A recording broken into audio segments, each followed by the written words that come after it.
Hello everyone, good morning. সময় হয়েছে সকাল 10টা। আমি সবেমাত্র ঘুম থেকে উঠে ফ্রেশ হয়ে এখানে বসেছি।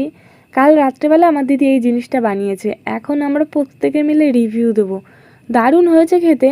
আচ্ছা, তার আগে বলো তো এটা কি? তোমরা কি কেউ কিছু বুঝতে পারছো? দারুণ হয়েছিল খেতে, তোমরা কিন্তু ট্রাই করতে পারো। অবশ্যই কমেন্টে জানিও এটা কি। তারপর কি, ঘুম থেকে উঠে প্রতিবারের মতন এবারও গল্প করতে বসে পড়েছি। মানে ফ্রেশ হয়ে এই চেয়ারে এখানে এমনভাবে বসে আমার মায়ের সঙ্গে প্রায় আমি 2 ঘন্টা গল্প করি। আর এখানে আমি ওর সঙ্গে কী করছিলাম তোমরা বলো? মানে ঝামেলা করছিলাম না কি করছিলাম? তো এদিকে ভিডিও অন করেছি, প্রায় 8 থেকে 9 মিনিট আমার ভিডিও চলেছে। আমার মনেই নেই, প্রত্যেকে ছিল এর জন্য আরও বেশি ভুলে গেছি। সবার সঙ্গে গল্প আড্ডা দিয়ে সবার কাজকর্মে চলে গেছে। এখন বাইরে বেরিয়ে দেখি, দেখো খেলা করছে ইনি বাচ্চাদের সাথে, কিছু বলার নেই।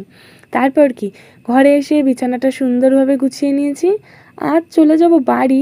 এক রাতের জন্য এসে মনটা একদম পোষায়নি, কিছু করার নেই। আচ্ছা, এটা আমার ভীষণ পছন্দ, আমসত্ত্ব। আমি স্নান করে এসেই একটু খেয়ে নিলাম। তারপর কি, খুব তাড়াহুড়া করে ভাত খেতে বসে পড়েছি আমি আর নাড়ু।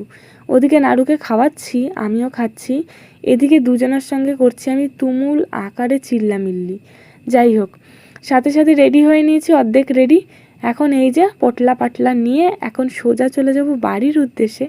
তার আগে কাল রাতের কেকটা নেব, কারণ ওটা আমরা কেউ খাইনি। টিফিন বক্সে প্যাক করে নিচ্ছি, কারণ নাড়ুর ভীষণ বায়না। রেডি হয়ে নিয়েছি, এখন সময় হয়েছে ওই 3টে। এখন যাচ্ছি সোজা বাড়ি। তার আগে মা যাবে বাজারে, তার জন্য মাকে বাজারে নামিয়ে দিচ্ছি। মনটা খারাপ।